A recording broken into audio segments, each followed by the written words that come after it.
Welcome to today's webinar on ASP.NET Core. Good morning, good afternoon, good evening to the folks joining from different parts of the globe. My name is Noor Basha, Marketing Director at Winwire Technologies, and I'll be your moderator for today's webinar. As you know, today's session for the topic is Understanding ASP.NET Core 1.0, where we will see what's new in the ASP.NET Core, how is it different from the earlier version, and also we will jump into a quick demo to basically show you what's new in the ASP.NET Core 1.0. So before we start, let me highlight a few housekeeping items. During the webinar, please feel free to post questions and we will try to answer as many as we can at the end. We are recording this session and we'll be sharing the presentation and recording to you in next 24 to 48 hours. So with that, I would like to introduce you to today's session speaker and my colleague, Mr. Gopala Krishna. Gopala brings over 10 plus years of experience in the IT industry and is a senior consultant, technical consultant at Winwire Technologies, and he is also a Microsoft certified professional. So with that, I would like to hand it over to Gopala. Over to you. Thank you, Noor, for the welcome.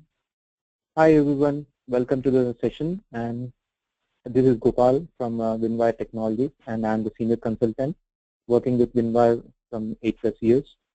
And today's session I'll be briefing about introduction to ASP.NET Core 1.0 and what has been changed in the ASP.NET and why it has been changed, and finally with the demo. Yeah, to start with, ASP.NET has quite some years on its shoulders now. 14 years to be precise. I only started working with ASP.NET in 2007. Yeah, it's almost like 9 years ago. Since then, the framework went through a steady evolutionary change and finally led us to its most recent descendant, ASP.NET Core 1.0. ASP.NET Core 1.0 is not a continuation of ASP.NET 4.6. It is a whole new framework, a side-by-side project which happily lives alongside everything else we know. It is actual rewrite of the current ASP.NET 4.6 framework, but much smaller and a lot more modular. Only recently, Scott Hanselman announced the final name will be ASP.NET Core 1.0 after we have got to know it under ASP.NET 5, ASP.NET VNext, and Project K. And some people claim that many things remain the same, but this is not entirely true. Those people mostly refer to MVC6, which is a whole separate framework which can be plugged into ASP.NET but doesn't have to. While MVC6 remains very familiar, ASP.NET Core 1.0 is a big fundamental change to the ASP.NET landscape. And yeah, I'm not surprised and can understand why ASP.NET Core is strategically so important to Microsoft. It is probably a lot more vital to the future of .NET than we might think of it today. ASP.NET Core is a significant redesign of ASP.NET. This topic introduces the new concepts in ASP.NET Core and explains how they help you develop modern web apps. ASP.NET Core is a new open source and cross-platform framework for building modern cloud-based internet-connected applications such as web apps, IoT apps, and mobile backends. ASP.NET Core apps can run on .NET Core or on the full .NET framework. It was architected to provide an optimized development framework for apps that are deployed to the cloud or run on premises. It consists of modular components with minimal overhead, so you retain flexibility while constructing your solutions. You can develop and run your ASP.NET Core apps cross-platform on Windows, Mac, and Linux. ASP.NET Core is open source at GitHub. GitHub is an open source community. And coming to why ASP.NET Core will replace classic ASP.NET. As you see, we have cross-platform, unified, lightweight, fast, open source, and modern. Coming to the cross-platform development, so it supports Windows, Mac, and Linux. Any organization who is building products running on the server will be able to develop web apps or services using different operating systems. Windows, Linux, Mac OS based on Mono project. .NET Core will enable you to build server and cloud-based applications and run them on both Windows Server and Linux. It is going to enable every developer, regardless of what operating system they use to develop or target to use .NET, and to do so on a fully open source runtime. Another way to look at is traditionally the .NET framework had essentially two forks. One fork is provided by Microsoft and is Windows only.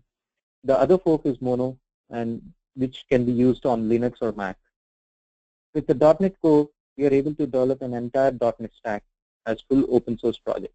Thus, having to maintain separate forks will no longer be necessary. And Microsoft made .NET Core great for Windows, Linux, and Mac OS. Therefore, ASP.NET Core is decoupled from underneath platform, and thanks to its end-to-end use of dependency injection across the whole stack.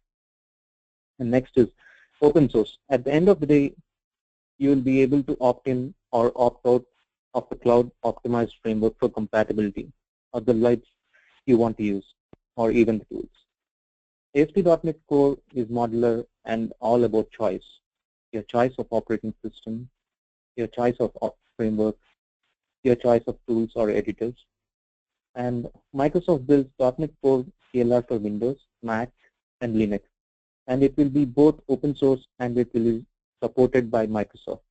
And it is available in GitHub. As I said earlier, it is an open source community. With ASP.NET Core, you gain the fundamental improvements like unified story for building web UI and web APIs, and integration to modern client-side frameworks and development workflows, a cloud-ready environment-based configuration system, and built-in dependency injection, new lightweight and modular HTTP request pipeline, ability to host on IaaS or self-host in your own process. Built on .NET Core, which supports true side-by-side app versioning, ships entirely as NuGet packages.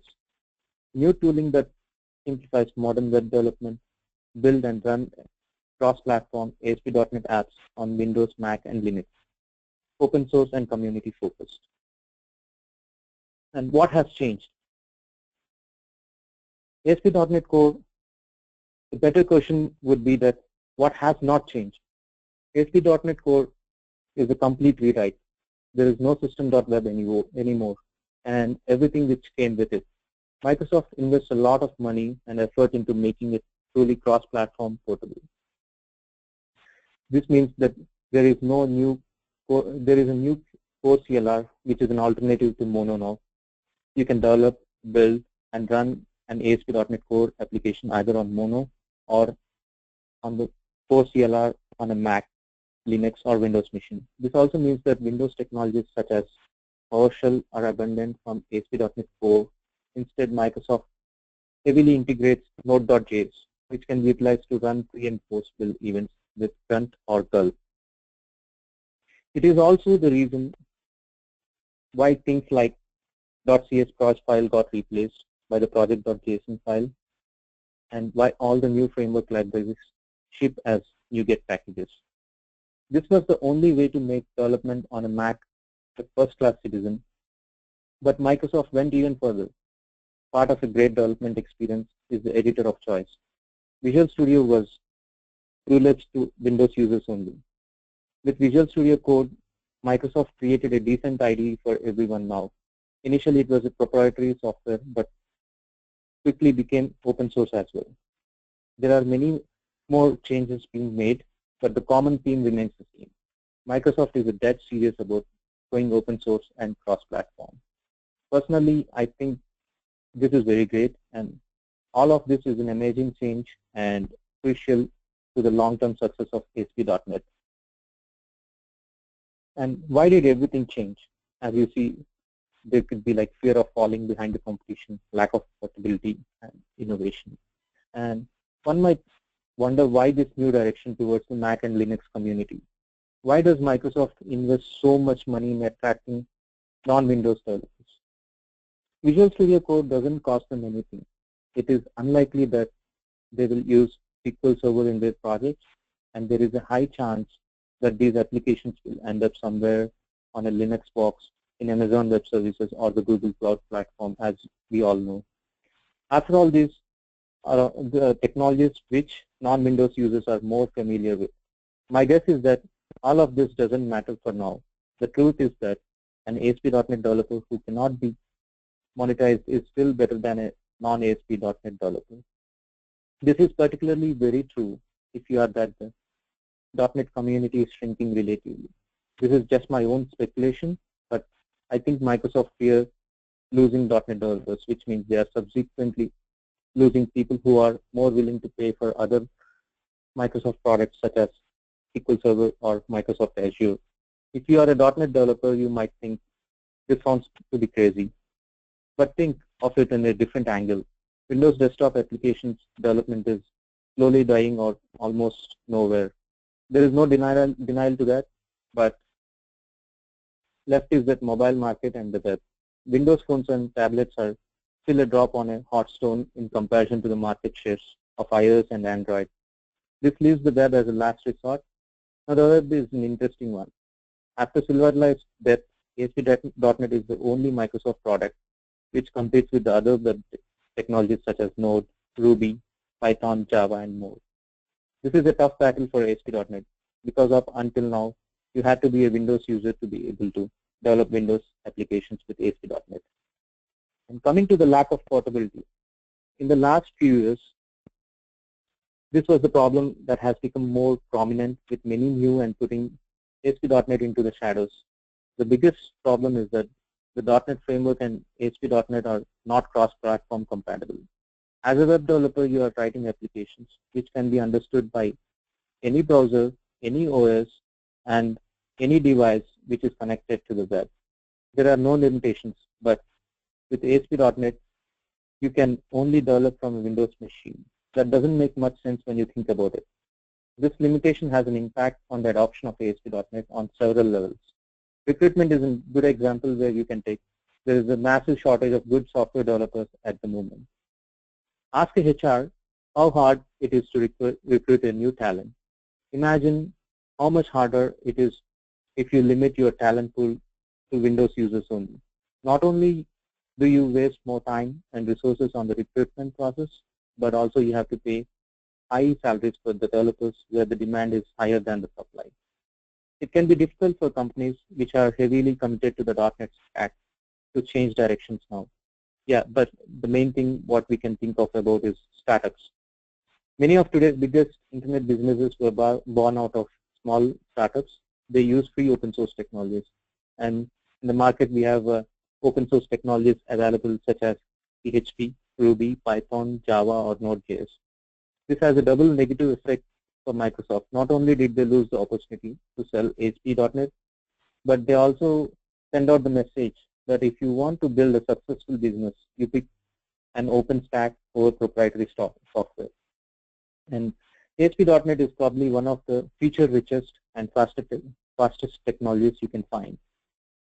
But why would a startup care about this in the beginning? If they do well, they can build with the stuff later. And if it doesn't go well, then it's good they didn't have to pay for a Microsoft license, right? And chasing behind the innovation. Another major implication of not being cross-platform compatible is that current ASP.NET 4.6 developers are missing out on big innovations which are not immediately available on the Windows platform. Over the last years, Microsoft was chasing after many innovations by providing its own version to the .NET community, but not always with success. Example is Silverlight and AppFabric Cache, DocumentDB, Windows Phones, etc. And this is not a sustainable model. As a result, many ASP.NET developers live in silos today. We are at a point where Microsoft cannot keep up with the vast amount of technology anymore, and ASP.NET developers miss out on big innovations such as containers and Docker and don't even realize it because they know very little to nothing about it. And this is a dangerous place to be. Now, cross-platform compatibility is more than just a fad. It is the key to innovation today and the only way to stay on top of the game. So how does classic ASP.NET fit into the new world? Not much, to be honest. ASP.NET 4.6 has a really tough time to keep up with the fast-moving environment. The next one, reviving ASP.NET. This is where the ASP.NET Core 1.0 comes into the limelight. It is built on the same core principles which helped other languages to popularity: free and open source, cross-platform compatible, ease of access, thin, fast, modular, and extensible. On the plus side, ASP.NET Core can be developed with some of the greatest languages available right now, thinking of C# and F# in particular. This will stick out ASP.NET Core from other competitive frameworks. What will happen to ASP.NET 4.6? I don't know now, but I would argue that ASP.NET 4.6 is a dead horse in the long run. There is a little value in betting anymore on it, but Microsoft wouldn't say this yet, but I feel it is pretty obvious.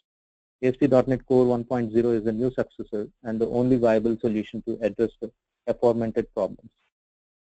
ASP.NET 4.6 will soon be remembered as classic ASP.NET, and it will not entirely disappear, just like classic ASP.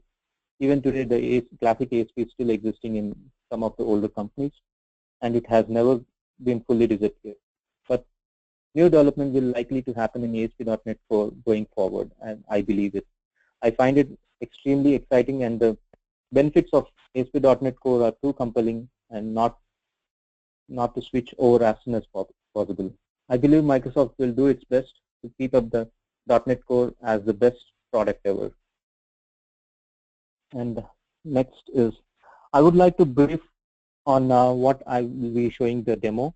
So it's like, showing what is new in the project and what are the templates you have to use, and I would like to show the sample application, and I would like to give the details of the description of all of the files, what has been used in it. And yeah, anybody can develop this application, and mostly the developers can develop on their own.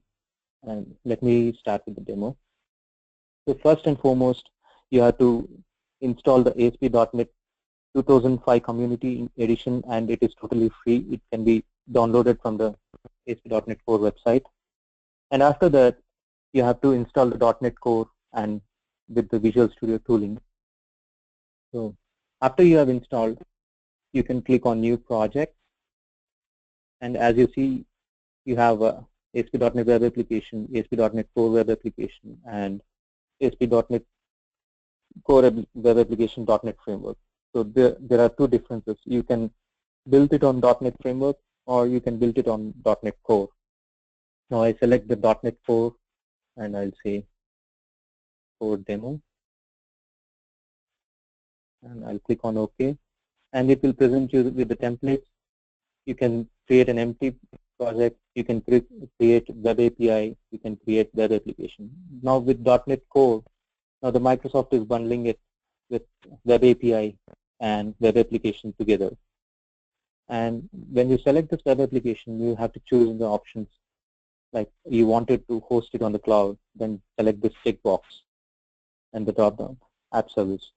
So I don't check this checkbox to host it in the cloud, and I click on OK, and the new project will be created with the welcome to ASP.NET Core. So it is the default which will generate when you select that ASP.NET Core web application.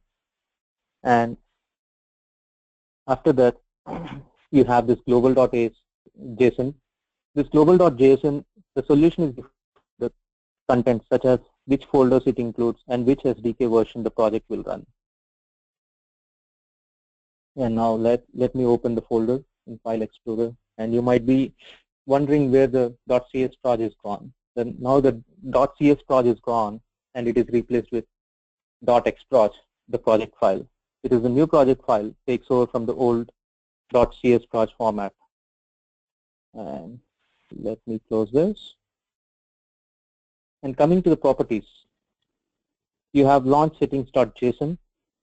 We define how it will be hosting and launching our web application either by opening the UI or the JSON file, which reflect each other. Here we can change the target framework among the other settings. So if you see here, we have the target framework and all these things. Gopala, sorry, Noor here. I think we slightly lost your audio like a minute back. Maybe if you could just go back from where you show on the JSON, I think that would be helpful. Sure. So let Thank me you. repeat. Yeah. Sorry about that. Yeah.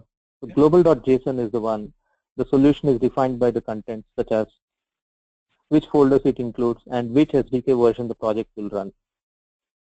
And the other one, what I showed is, let me open the folder. In this folder, you have previously used to have .cs proj, and now that is gone. With .xproj, this is a new project file, takes over from the old .cs proj format. And next is the properties. You have launch settings.json.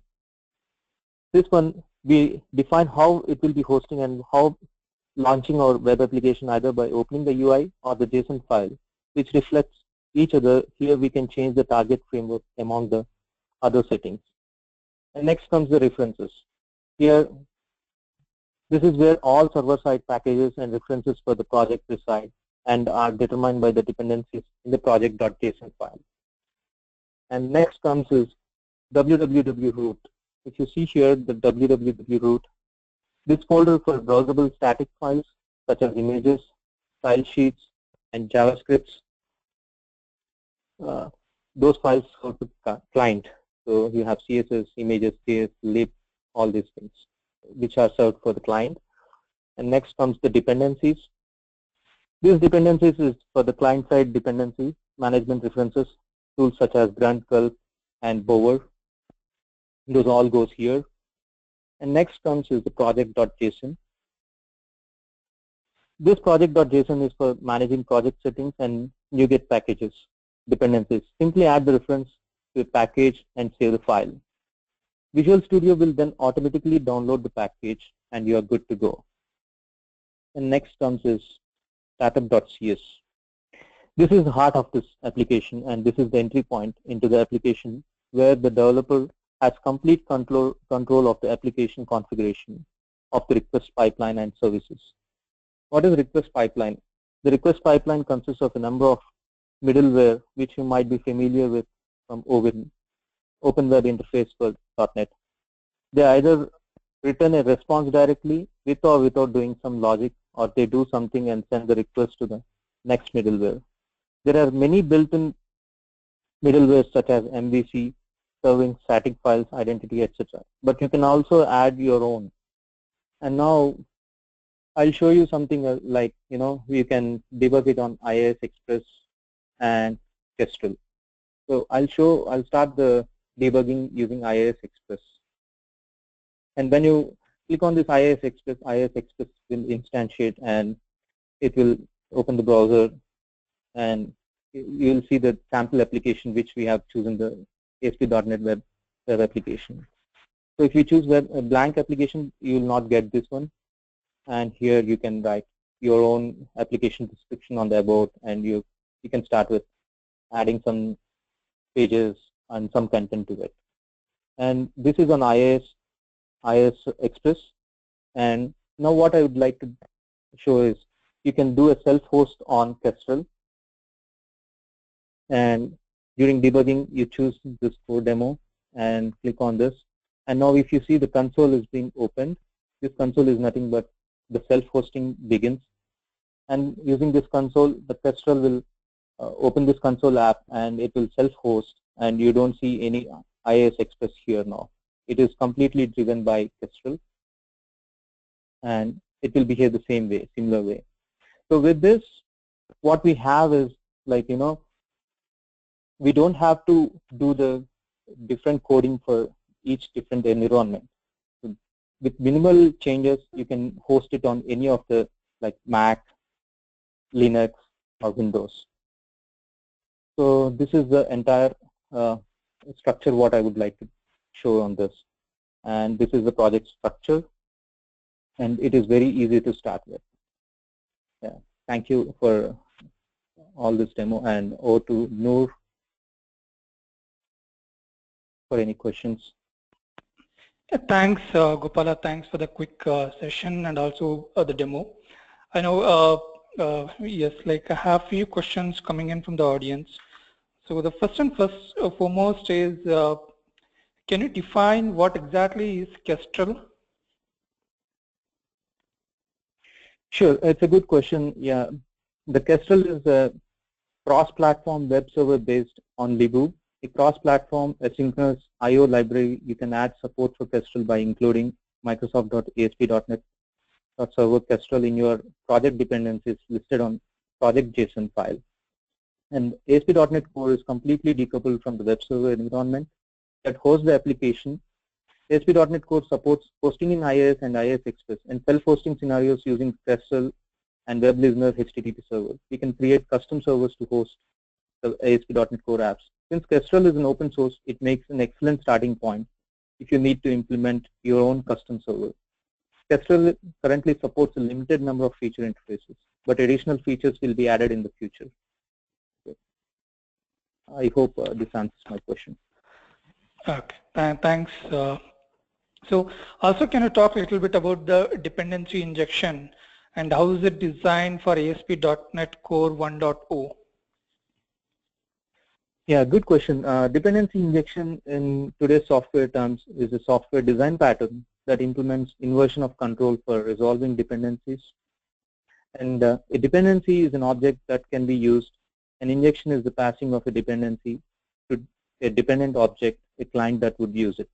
And ASP.NET Core is designed from the group up to support and leverage dependency injection. And the core applications can leverage built-in frameworks services by having them injected into methods in the startup class.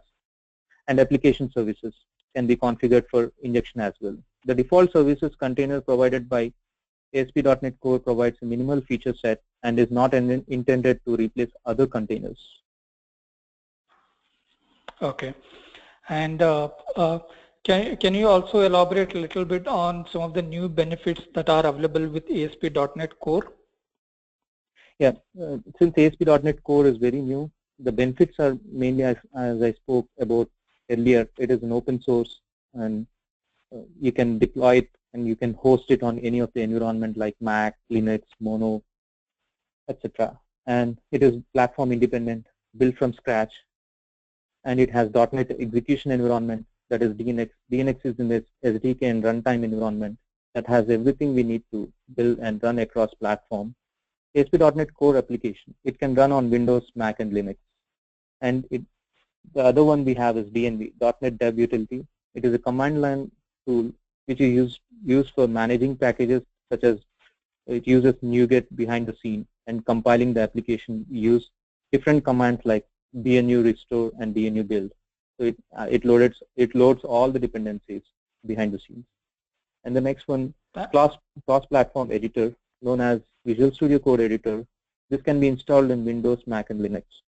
And finally, what we have is support for Grunt. Grunt is a JavaScript task runner used for automating the script minification processors. So many, and the code can be deployed in any platform with very minimal modification. Yeah. And Thanks. there are so many benefits. Yeah, thank you, Noor. Yeah, thanks. So the other question, Gopala, is will there be any tools to transfer PowerShell functionality to the .NET Core environment? Yeah, there are some other tools like for transferring of from the PowerShell. So currently, with the .NET Core, the PowerShell and all these are like abundant, and we can have other tools to leverage us. There are so many. Since it is an open source community, we have so many tools available in the market now.